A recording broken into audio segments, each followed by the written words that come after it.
Tips P S സിയിലേക്ക് സ്വാഗതം. SCERT social സയൻസിലെ 11ാമത്തെ പാഠം നിയമവും സമൂഹവും.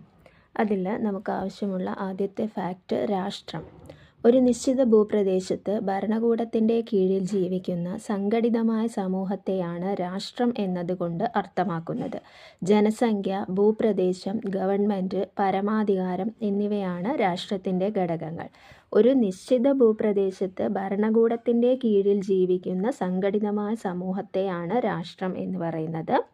രാഷ്ട്രത്തിൻ്റെ ഘടകങ്ങളാണ് ജനസംഖ്യ, ഭൂപ്രദേശം, ഗവൺമെൻറ്, പരമാധികാരം എന്നിവ. ഇനി നമുക്ക് പറയാനുള്ളത് സാങ്കേതിക വിദ്യാ നിയമം 2000 ആണ്. വിവരസാങ്കേതിക വിദ്യ ഉപയോഗിച്ചുള്ള ഇടപാടുകൾക്ക് നിയമപരമായ അംഗീകാരവും സുരക്ഷിതത്വവും ഉറപ്പുവരുത്തുന്നതിനായി നിലവിൽ വന്ന നിയമമാണ് വിവരസാങ്കേതിക വിദ്യാ നിയമം 2000. സൈബർ കുറ്റകൃത്യങ്ങളിൽ ഏർപ്പെടുന്നവർക്ക് കർശനമായ ശിക്ഷയാണ് ഈ നിയമത്തിൽ വ്യവസ്ഥ ചെയ്തിരിക്കുന്നത്. ഇൻ്റർനെറ്റ് ഗെയിമുകൾ, മൊബൈൽ ആപ്പുകൾ, ഓൺലൈൻ സേവനങ്ങൾ എന്നിവയിൽ ധാരാളം തട്ടിപ്പുകൾ നടക്കുന്നുണ്ട്. ഇത്തരം സാഹചര്യങ്ങളിൽ നിന്ന് സംരക്ഷണം ലഭിക്കുന്നതിന് വേണ്ടി ആവിഷ്കരിച്ച നിയമമാണ് വിവരസാങ്കേതിക വിദ്യാ നിയമം 2000. ഇനി സുരക്ഷിതമായ ബാല്യം ഓരോ കുട്ടിയുടെ അവകാശമാണ്. സുരക്ഷ മുൻനിർത്തി ഇന്ത്യൻ ഭരണഘടന കുട്ടികൾക്ക് ചില അവകാശങ്ങൾ ഉറപ്പു നൽകുന്നുണ്ട്. ഇതുകൂടാതെ ബാലാവകാശങ്ങൾ സംരക്ഷിക്കുന്നതിനായി നിരവധി നിയമങ്ങളും സംവിധാനങ്ങളും നിലവിലുണ്ട്. അങ്ങനെയുള്ള ചില നിയമങ്ങളെക്കുറിച്ചാണ് ഇനി പറയുന്നത്. അതിൽ ഒന്നാമത്തേതാണ് ബാലവേല നിരോധന നിയമം 1986. 14 വയസ്സിന് താഴെയുള്ള കുട്ടികളെ ജോലിക്ക് നിയമിക്കുന്നത് കുറ്റകരമാണ്. ബാലവേല നിരോധന നിയമം 1986 അത് പ്രകാരം 14 വയസ്സിന് താഴെയുള്ള കുട്ടികളെ ജോലിക്ക് നിയമിക്കുന്നത് കുറ്റകരമാണ്. ഇനി വിദ്യാഭ്യാസ അവകാശ നിയമം 2009.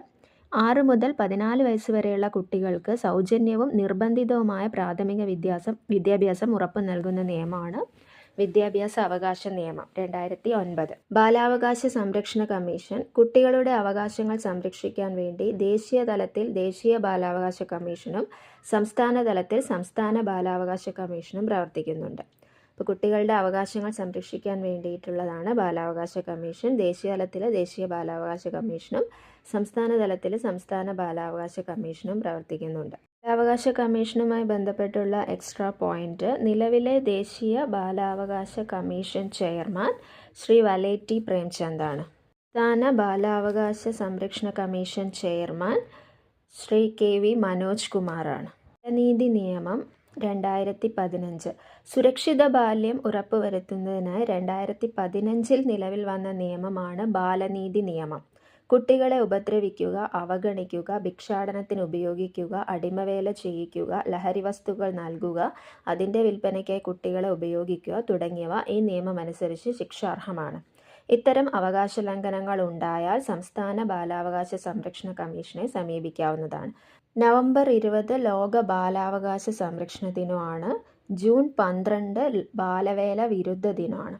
നവംബർ 20 ലോക ബാലാവകാശ സംരക്ഷണ ദിനം, ജൂൺ 12 ബാലവേല വിരുദ്ധ ദിനം. Child line help line number 1098. ഇനി POCSO act 2012, protection of children from sexual offences act 2012. ലിംഗപദവി വ്യത്യാസം ഇല്ലാതെ കുട്ടികൾക്കെതിരെയുള്ള ലൈംഗിക അതിക്രമങ്ങളിൽ നിന്ന് അവരെ സംരക്ഷിക്കുന്നതിനായി നിലവിൽ വന്ന നിയമമാണ് പോക്സോ ആക്ട് 2012.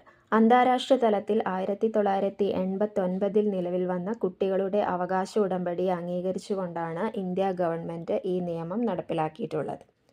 ഇപ്പം കുട്ടികളുമായി ബന്ധപ്പെട്ട നിയമങ്ങളാണ് ബാലവേല നിരോധന നിയമം 1986, വിദ്യാഭ്യാസ അവകാശ നിയമം 2009, ബാലാവകാശ കമ്മീഷൻ, ബാലനീതി നിയമം 2015, പോക്സോ ആക്ട് 2012, ലോക ബാലാവകാശ സംരക്ഷണ ദിനം നവംബർ 20, ബാലവേല വിരുദ്ധ ദിനം ജൂൺ 12, ചൈൽഡ് ലൈൻ നമ്പർ 1098. ഇനി നിയമവാഴ്ച.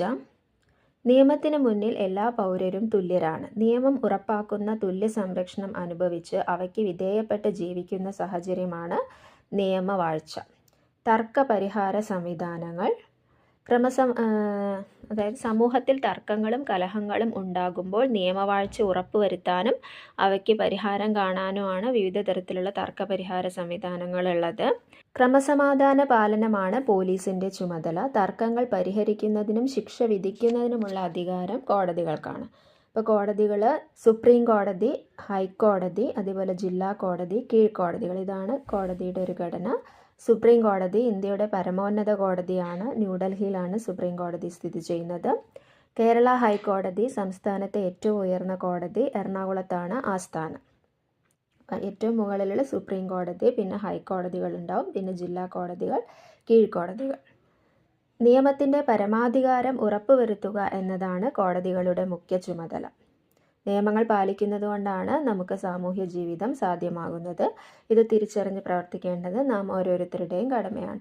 അപ്പോൾ ഇത്രയുമാണ് നിയമവും സമൂഹവും എന്ന പാഠഭാഗവുമായി ബന്ധപ്പെട്ടിട്ടുള്ള കാര്യങ്ങൾ. 5ാം ക്ലാസ്സിലെ സോഷ്യൽ സയൻസ് കഴിഞ്ഞു. ഇനി 6ാം ക്ലാസ്സിലെ സോഷ്യൽ സയൻസിലെ ആദ്യത്തെ പാഠം ആദിമ മനുഷ്യരും സംസ്കാരങ്ങളും. അതിൽ ആദ്യം തന്നെ ജവഹർലാൽ നെഹ്റുവിൻ്റെ ഒരച്ഛൻ മകൾക്ക് അയച്ച കത്തുകൾ, അതിലെ കുറച്ച് ഭാഗങ്ങളാണ് ഉൾപ്പെടുത്തിയിരിക്കുന്നത്. ഒരു ആദിമ മനുഷ്യൻ്റെ ചരിത്രശേഷിപ്പിനെ കുറിച്ചാണ് അതിൽ വിവരിച്ചിരിക്കുന്നത്. ആദിമ മനുഷ്യർ ഒരിക്കലും നാം ഇന്ന് കാണുന്നത് പോലെ ആയിരുന്നിരിക്കില്ല. പകുതി കുരങ്ങും പകുതി മനുഷ്യനുമായിരുന്ന അവർ ഏതാണ്ട് കുരങ്ങിനെ പോലെ തന്നെ ജീവിച്ചിരിക്കണം. ജർമ്മനിയിൽ ഹൈഡൽബർഗ് എന്ന പട്ടണത്തിൽ ഒരു പ്രൊഫസറെ കാണാൻ നമ്മൾ പോയത് നിനക്ക് ഓർമ്മയുണ്ടോ? ജന്തുക്കളുടെ അവശിഷ്ടങ്ങൾ സൂക്ഷിച്ചിട്ടുള്ള ഒരു കാഴ്ച ബംഗ്ലാവ് അദ്ദേഹം നമുക്ക് കാണിച്ചു തന്നു. അതിൽ വിശേഷിച്ച് ഒരു തലയോട് അദ്ദേഹം ഒരു ഇരുമ്പ് പെട്ടിയിൽ ഭദ്രമായി സൂക്ഷിച്ചിരുന്നുവല്ലോ. അത് ഒരു ആദിമ മനുഷ്യൻ്റെ തലയോടാണത്രേ. ആ ആദിമ മനുഷ്യനെ ഇപ്പോൾ ഹൈഡൽബർഗ് മനുഷ്യൻ എന്നാണ് പറഞ്ഞു വരുന്നത്. ആ തലയോട് ഹൈഡൽബർഗ് എന്ന പട്ടണത്തിന് സമീപം ഒരു ദിക്കിൽ കുഴിച്ചപ്പോൾ കണ്ടുകിട്ടിയതുകൊണ്ടാണ് ആ പേര് വന്നത്. ആദിമ മനുഷ്യൻ്റെ ഈ ചരിത്രശേഷിപ്പിന് ലക്ഷക്കണക്കിന് വർഷങ്ങൾ പഴക്കമുണ്ടെന്നാണ് കണക്കാക്കപ്പെട്ടിരിക്കുന്നത്. ഇനി നമുക്ക് വർഷങ്ങളെക്കുറിച്ച് പറയാം. BCEയും CEയും. കാലഗണന അനുസരിച്ച് ചരിത്രത്തെ 2 കാലഘട്ടങ്ങളായി വിഭജിച്ചിരിക്കുന്നു. പൊതുവർഷത്തിന് മുമ്പും, ബിഫോർ കോമൺ ഇറ, അതാണ് BCE. പൊതുവർഷവും, അതായത് കോമൺ ഇറ, അതാണ് CE. യേശു ക്രിസ്തുവിൻ്റെ ജനനത്തെ അടിസ്ഥാനമാക്കി മുൻകാലങ്ങളിൽ BC, AD എന്നിങ്ങനെയാണ് വിഭജിച്ചിരുന്നത്. ക്രിസ്തു ജനിക്കുന്നതിന് മുമ്പുള്ള കാലം BC, ബിഫോർ ക്രൈസ്റ്റ് എന്നും ക്രിസ്തുവിൻ്റെ ജനനത്തിന് ശേഷമുള്ള കാലം AD, അന്നോ ഡൊമിനി എന്നും അറിയപ്പെട്ടിരുന്നു. ഇന്ന് ഇത് യഥാക്രമം BCE എന്നും CE എന്നുമാണ് അറിയപ്പെടുന്നത്. അപ്പോൾ BCE നമ്മുടെ ചരിത്രത്തെ 2 കാലഘട്ടങ്ങളായി വിഭജിച്ചിട്ടുണ്ട്. BCEയും CEയും. BCE എന്ന് പറയുന്നത് ബിഫോർ കോമൺ ഇറ, പൊതുവർഷത്തിന് മുമ്പ്. CE എന്ന് പറയുന്നത് കോമൺ ഇറ, പൊതുവർഷം. മുമ്പ് ഇത് BC AD എന്നായിരുന്നു പറഞ്ഞിരുന്നത്. BC എന്ന് പറഞ്ഞാൽ ബിഫോർ ക്രൈസ്റ്റ്, യേശു ക്രിസ്തുവിൻ്റെ ജനനത്തെ അടിസ്ഥാനമാക്കി. Before Christ. AD എന്ന് പറഞ്ഞാൽ അന്നോ ഡൊമിനി, ക്രിസ്തുവിൻ്റെ ജനനത്തിന് ശേഷമുള്ള കാലം. ഇപ്പോൾ അത് അറിയപ്പെടുന്നത് BCE, CE എന്നാണ്. ഒരു നൂറ്റാണ്ട് എന്ന് പറഞ്ഞാൽ 100 വർഷമാണ്. ഒരു ദശലക്ഷം എന്നാൽ 10 ലക്ഷം വർഷമാണ്. ഇനി മനുഷ്യരുടെ ഉത്ഭവവും പരിണാമവും. ആദിമ മനുഷ്യരുടെ ചരിത്രത്തെക്കുറിച്ച് അറിയാൻ നമ്മെ സഹായിക്കുന്ന പ്രധാന സ്രോതസ്സുകളാണ് മനുഷ്യ ഫോസിലുകൾ. ഇത്തരം ഫോസിലുകളുടെ കാലപ്പഴക്കം ശാസ്ത്രീയമായി നിർണയിച്ചാണ് മനുഷ്യരുടെ ഉത്ഭവത്തിൻ്റെയും പരിണാമത്തിൻ്റെയും ചരിത്രം രൂപപ്പെടുത്തിയിരിക്കുന്നത്. എന്താണ് ഫോസിലുകൾ? പുരാതന സസ്യങ്ങൾ, മൃഗങ്ങൾ, മനുഷ്യർ എന്നിവയുടെ ശേഷിപ്പുകളാണ് ഫോസിലുകൾ. പൊതുവെ പാറകളിൽ പൊതിഞ്ഞിരിക്കുന്ന ഇവ ദശലക്ഷക്കണക്കിന് വർഷങ്ങളായി സംരക്ഷിക്കപ്പെട്ടിരിക്കുന്നു. അപ്പോൾ ദശലക്ഷക്കണക്കിന് വർഷങ്ങളായി സംരക്ഷിക്കപ്പെട്ടിരിക്കുന്ന ആദിമ ജീവികളുടെ അവശിഷ്ടങ്ങളാണ് ഫോസിലുകൾ എന്ന് പറയുന്നത്. മനുഷ്യപരിണാമം. മനുഷ്യരുടെ ഉത്ഭവത്തെക്കുറിച്ച് ശാസ്ത്രീയമായൊരു കാഴ്ചപ്പാട് മുന്നോട്ട് വച്ചത് ചാൾസ് ഡാർവിനാണ്. ദീർഘകാലം കൊണ്ട് സംഭവിച്ച ജൈവിക മാറ്റത്തിലൂടെയാണ് മനുഷ്യരുടെ ഉത്ഭവമെന്ന് അദ്ദേഹം അഭിപ്രായപ്പെട്ടു. ഈ പ്രക്രിയ അദ്ദേഹം പരിണാമം എന്ന പേര് നൽകി. 1859 പ്രസിദ്ധീകരിച്ച on the origin of species എന്ന ഗ്രന്ഥത്തിലാണ് മനുഷ്യപരിണാമത്തെക്കുറിച്ചുള്ള സിദ്ധാന്തം അദ്ദേഹം അവതരിപ്പിച്ചത്. അപ്പം മനുഷ്യപരിണാമത്തെക്കുറിച്ചൊരു ശാസ്ത്രീയമായ കാഴ്ചപ്പാട് മുന്നോട്ട് വെച്ചത് ചാൾസ് ഡാർവിനാണ്. അദ്ദേഹത്തിൻ്റെ പ്രസിദ്ധമായ ഗ്രന്ഥമാണ് on the origin of species. 1859 അത് പ്രസിദ്ധീകരിച്ചത്. ഇനി ചാൾസ് ഡാർവിൻ. 1809 ഫെബ്രുവരി 12 ഇംഗ്ലണ്ടിലാണ് ചാൾസ് ഡാർവിൻ ജനിച്ചത്. ഭൂമിയിൽ ജീവൻ്റെ ഉത്ഭവത്തിലേക്കും ജീവജാലങ്ങളുടെ വൈവിധ്യത്തിലേക്കും നയിച്ച പ്രക്രിയകൾ മനസ്സിലാക്കാൻ സഹായിച്ച പ്രകൃതി ശാസ്ത്രജ്ഞനാണ് അദ്ദേഹം. എല്ലാ ജീവജാലങ്ങളും പരിണമിച്ച് രൂപപ്പെട്ടതാണെന്നും ഓരോ ജീവിവർഗവും ഇന്നത്തെ രൂപത്തിലെത്താൻ അനേക ലക്ഷം വർഷങ്ങൾ എടുത്തുവെന്നും ചാൾസ് ഡാർവിൻ തൻ്റെ പരിണാമ സിദ്ധാന്തത്തിലൂടെ വിശദീകരിച്ചു.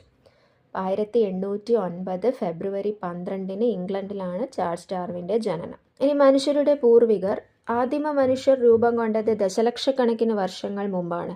സസ്തനികളിൽ ഒരു വിഭാഗമായ പ്രൈമേറ്റുകളിൽ നിന്നാണ് മനുഷ്യപരിണാമം ആരംഭിക്കുന്നത്. ഇനി പരിണാമത്തിൻ്റെ വിവിധ ഘട്ടങ്ങളാണ് പറയുന്നത്. സസ്തനികളിലെ ഒരു വിഭാഗമാണ് പ്രൈമേറ്റ്. പ്രൈമേറ്റുകളിൽ നിന്ന് ഹോമിനോയിഡുകൾ എന്ന് പറയുന്ന ഒരു വിഭാഗം ഉണ്ടായി. ഈ ഹോമിനോയിഡുകൾ 4 കാലിൽ തന്നെയാണ് നടത്തം. ഹോമിനോയിഡുകളിൽ നിന്ന് ഹോമിനിഡുകൾ എന്നൊരു വിഭാഗം ഉണ്ടായി. ഹോമിനിഡുകൾ ഇരുകാലിൽ നടക്കുന്നവരായിരുന്നു. ഹോമിനിഡുകൾ തന്നെ വീണ്ടും 2ആയി തിരിഞ്ഞു. ആസ്ട്രലോപിത്തക്കസും ഹോമോയും. ആസ്ട്രലോപിത്തക്കസിൽ ഹോമോ ഹാബിലിസ്, ഹോമോ ഇറക്റ്റസ് എന്നീ വിഭാഗങ്ങൾ വന്നു. ഹോമോ എന്ന വിഭാഗത്തിൽ നിന്ന് homo habilis, Homo erectus, Homo sapiens എന്നീ 3 വിഭാഗങ്ങൾ വന്നു. ഹോമോ ഹാബിലിസ് എന്ന് പറയുന്ന ഉപകരണ നിർമ്മാതാക്കൾ, ഹോമോ ഇറക്റ്റസ് നിവർന്നു നിൽക്കുന്ന മനുഷ്യർ, ഹോമോ സാപ്പിയൻസ് ഇന്നത്തെ മനുഷ്യന്മാർ, ബുദ്ധിയുള്ള മനുഷ്യർ. അപ്പോൾ ഇതാണ് മനുഷ്യൻ്റെ ഒരു പരിണാമഘട്ടം. ആദ്യം പ്രൈമേറ്റുകൾ, സസ്തനികളുടെ ഒരു വിഭാഗം. പ്രൈമേറ്റുകളിൽ നിന്നും ഹോമിനോയിഡുകൾ 4 കാലിൽ നടക്കുന്നവയായിരുന്നു. ഹോമിനോയിഡുകളിൽ നിന്നും ഹോമിനിഡുകൾ ഇരുകാലിൽ നടക്കുന്നവ. ഹോമിനിഡുകൾ 2ആയി തിരിഞ്ഞു. ആസ്ട്രലോപിത്തക്കസും ഹോമോയും. ഹോമോയിൽ നിന്ന് വീണ്ടും 3 വിഭാഗങ്ങൾ വന്നു. Homo habilis, Homo erectus, Homo sapiens. Homo habilis ഉപകരണ നിർമ്മാതാക്കൾ. ഹോമോ ഇറക്റ്റസ് ഇരുകാലിൽ നിവർന്നു നിൽക്കാൻ കഴിവുള്ള മനുഷ്യരാണ് ഹോമോ ഇറക്റ്റസ്. ഹോമോ സാപ്പിയൻസ് ബുദ്ധിയുള്ള മനുഷ്യർ. ഹോമോയുടെ ഉപവിഭാഗങ്ങളാണ് Homo habilis, Homo erectus, Homo sapiens. നമ്മൾ ഉൾപ്പെടുന്ന മനുഷ്യവർഗം ഹോമോ സാപ്പിയൻസ് എന്ന വിഭാഗത്തിൽ ഉൾപ്പെടുന്നവയാണ്. മനുഷ്യവികാസത്തിൻ്റെ വിവിധ ഘട്ടങ്ങൾ. ആദിമ മനുഷ്യർ വനാന്തരങ്ങളിലാണ് വസിച്ചിരുന്നത്. കായ്കനികൾ ശേഖരിച്ചും മൃഗങ്ങളെ വേട്ടയാടി അവയുടെ മാംസം ഭക്ഷണമാക്കിയും അവർ ജീവിച്ചിരുന്നു. ചുറ്റുപാടിൽ നിന്നും ലഭിച്ച പരുക്കൻ കല്ലുകളാണ് അവർ ആയുധമാക്കിയിരുന്നത്. ശിലകൾ ആയുധമായി ഉപയോഗിച്ചിരുന്നതിനാൽ ഈ കാലഘട്ടത്തെ ശിലായുഗം എന്ന് വിളിക്കുന്നു. ശിലകൾ കൊണ്ട് നിർമ്മിക്കപ്പെട്ട ആയുധങ്ങളിലും ഉപകരണങ്ങളിലും കാലക്രമത്തിലുണ്ടായ പുരോഗതിയെ അടിസ്ഥാനമാക്കി ശിലായുഗത്തെ 3 ഘട്ടങ്ങളായി തിരിക്കാം. പ്രാചീന ശിലായുഗം, മധ്യശിലായുഗം, നവീന ശിലായുഗം. അപ്പം മനുഷ്യൻ്റെ വികാസത്തിൻ്റെ ആദ്യഘട്ടത്തിൽ ശിലകളാണ് ആയുധമായി ഉപയോഗിച്ചിരുന്നത്. അതുകൊണ്ട് ആ കാലഘട്ടത്തെ ശിലായുഗം എന്നാണ് പറയുന്നത്. ഇനി ആയുധങ്ങളിലും ഉപകരണങ്ങളിലും കാലക്രമത്തിലുണ്ടായ പുരോഗതിയെ അടിസ്ഥാനമാക്കി ശിലായുഗത്തെ 3ആയി തിരിച്ചിട്ടുണ്ട്. പ്രാചീന ശിലായുഗം, മധ്യശിലായുഗം, നവീന ശിലായുഗം. പ്രാചീന ശിലായുഗത്തിലെ ആദ്യഘട്ടം പരുക്കൻ കല്ലുകൾ ഉപകരണങ്ങളാക്കി ശേഖരണവും വേട്ടയാടലും ഉപജീവനമാക്കി.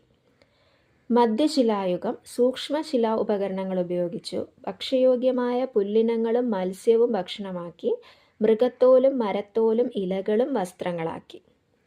നവീന ശിലായുഗം കൂടുതൽ പരിഷ്കരിക്കപ്പെട്ടതും മിനുസമുള്ളതുമായ കല്ലുപകരണങ്ങൾ ഉപയോഗിച്ചു കൃഷി ആരംഭിച്ചു. ചക്രം കണ്ടുപിടിക്കുകയും മൺപാത്രം നിർമ്മാണം ആരംഭിക്കുകയും ചെയ്തു.